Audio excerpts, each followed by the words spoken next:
Hey y'all, it's Jerica Richey, and welcome to another video. For those of you that don't know, I am a betrayal trauma coach, and I help women who are struggling to navigate life after the devastating discovery of being cheated on, aka infidelity, to heal their pain, transform that pain into power, get their life back, restore their sense of self-worth and their confidence, and to really get in a place where they can trust to love again and be ready and open for new relationships. So the past few videos, I've been doing like a little mini series where I'm sort of breaking down my secret method, the roadmap to recovery that I use to get my clients from where they currently are when we first start coaching to where they want to be, which are some of the things that I named off earlier.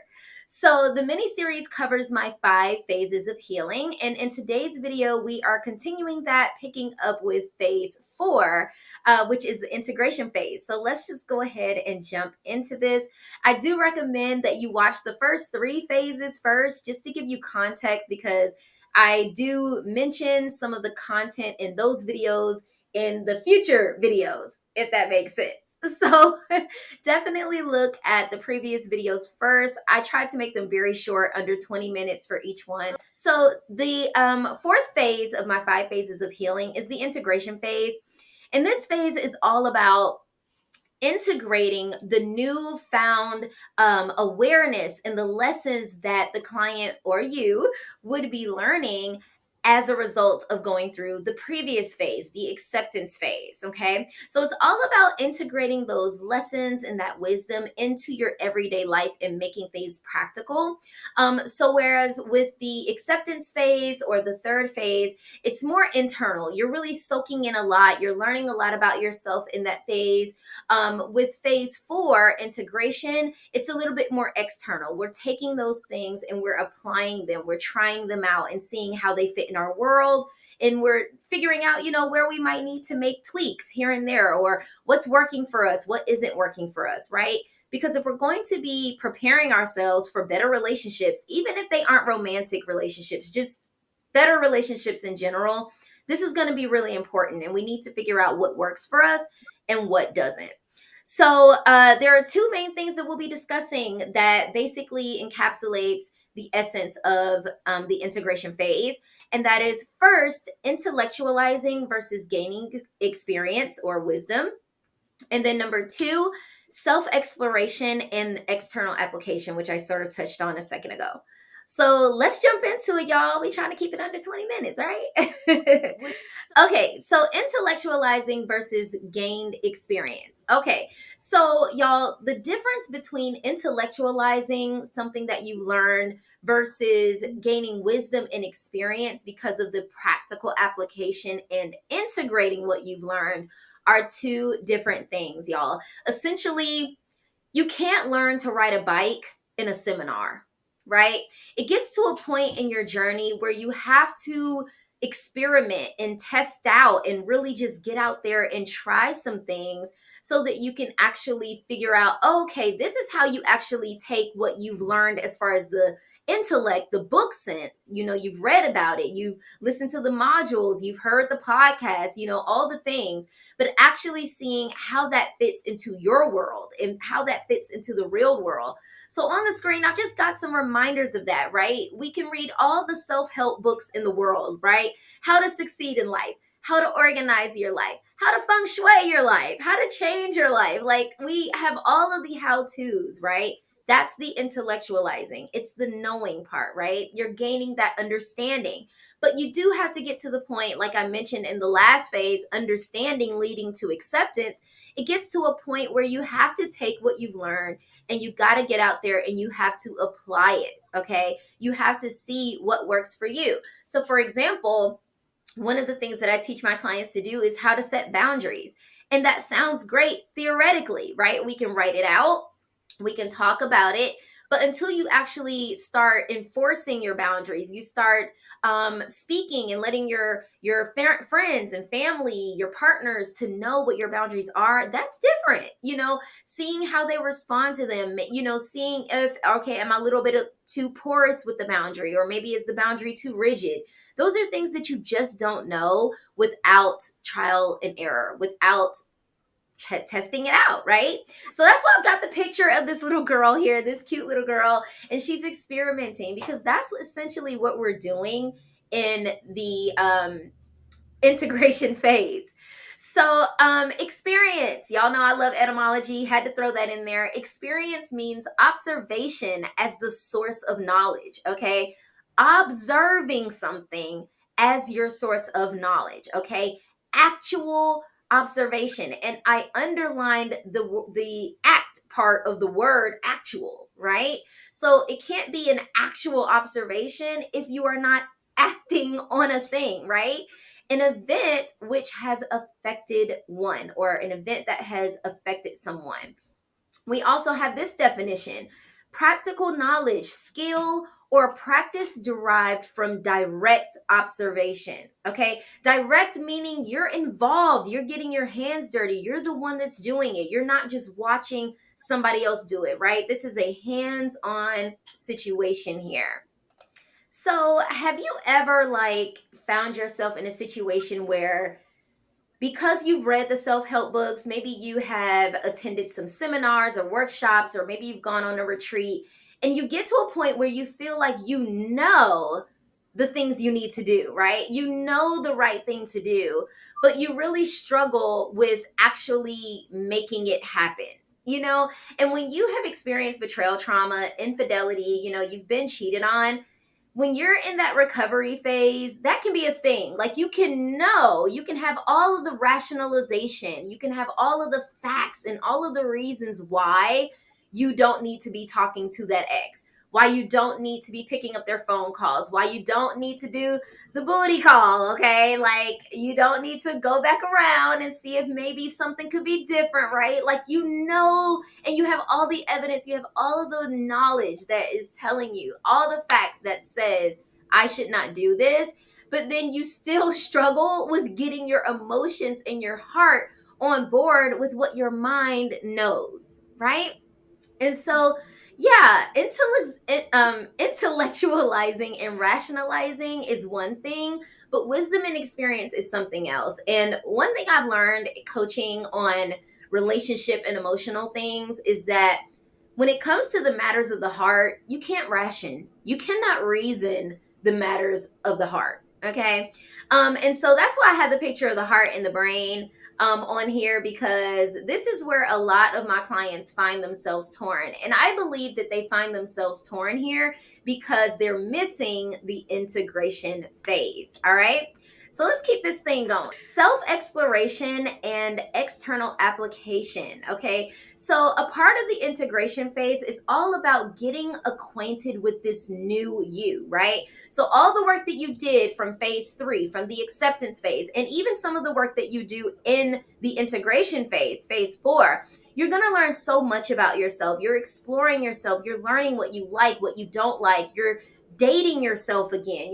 You're really getting out there, getting intimate with you and figuring out what you like and learning about yourself through the actions, through participating in life, okay?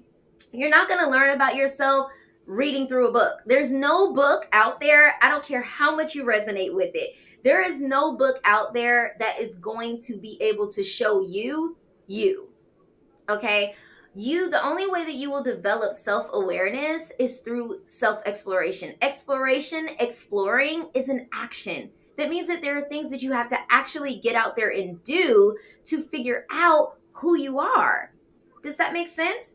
So this phase is really where I help my clients. I teach them a lot of tools and techniques to really help them thrive and be able to use what they've learned externally, right? So when you were soaking up all the information, when you were intellectualizing, right, that's an internal thing. You're processing all of that internally. But when I say learning to use what you've learned and expressing it externally, that's where you're doing the action and putting it out into the world. You're experimenting and trying the new things, right? And so when you do that, and that's where I have the equal sign here, this is where you're going to have better relationships, right? Whether they're romantic relationships, platonic, they're just friendships, or even work relationships. You're going to see this new you reflected and affecting these different areas of your life. So, what happens when you skip this phase? What are the dangers of skipping the integration phase? I think the biggest danger is sort of what I touched on earlier, and that's where you are wanting results because of what you've read about, what you've learned about, the modules you've watched, the YouTube videos, and the books that you've read, right? The retreats that you went on. So, because of what you have intellectualized, right, you now have this understanding. So, now you have this want, there's a desire to experience life better, to have better relationships, to be a better you. But the problem is you're not getting the results because you actually lack the experience or taking action on everything that you've learned. It's one thing to know something intellectually, y'all, okay? And I know I'm like beating a dead horse with that at this point, but it's so important to get that. It's one thing to know it from a mental standpoint, it's another thing to know it from experience and wisdom, okay? So, some of the dangers of not integrating is incomplete healing. Okay. So if you've gotten all the way to the acceptance phase, you are still going to be incomplete if you were to quit before you get out there and you test things, right? So if you think that because you've read a book or just listen to a motivational speaker or a podcast or you went on the all girls trip and things like that, if you stop there, you have only intellectualized what it is to be healed, what it is to try to heal after infidelity. But it's not until you are actually integrating what you've learned that you can really complete your healing. So, incomplete healing is definitely a danger of skipping this phase. Another danger of skipping this phase, inability to build trust, okay? What makes betrayal, y'all, is the loss of trust, right?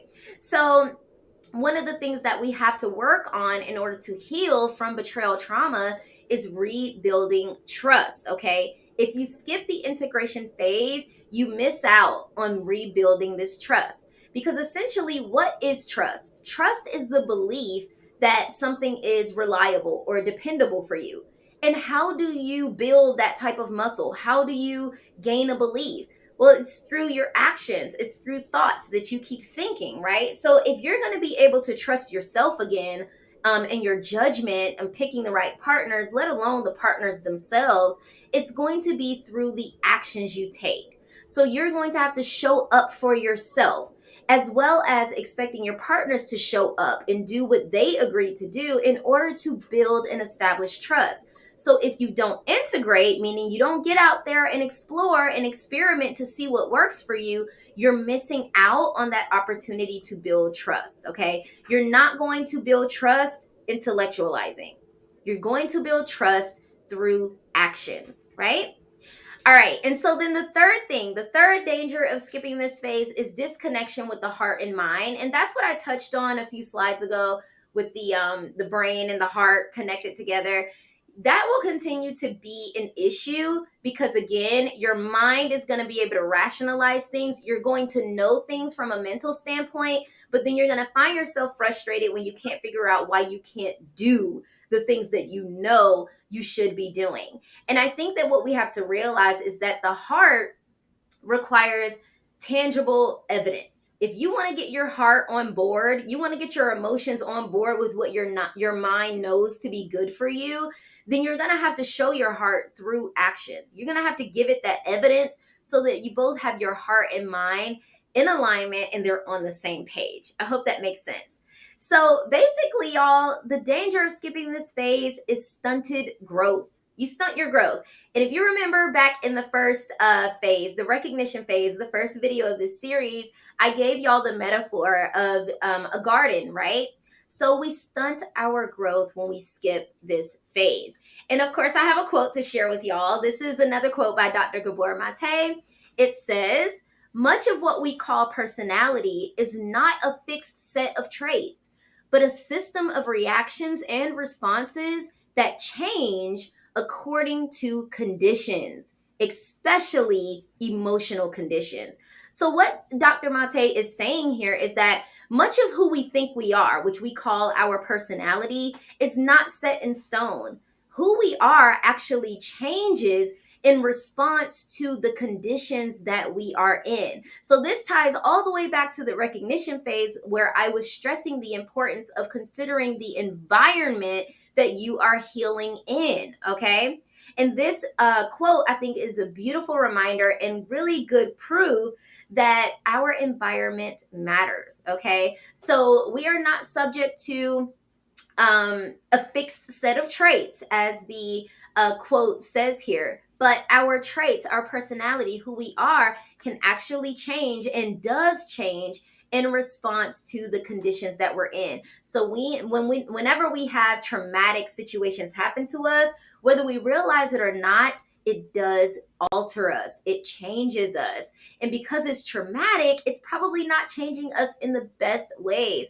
But you do have post traumatic growth. Okay. So that means that you can turn something that was initially very tragic and very traumatic, and you can turn it into something good for you, something that you really learn from and that really propels your life forward. So I hope that makes sense, y'all. And I hope that I was able to break down this phase in a way that was palatable and understandable for you.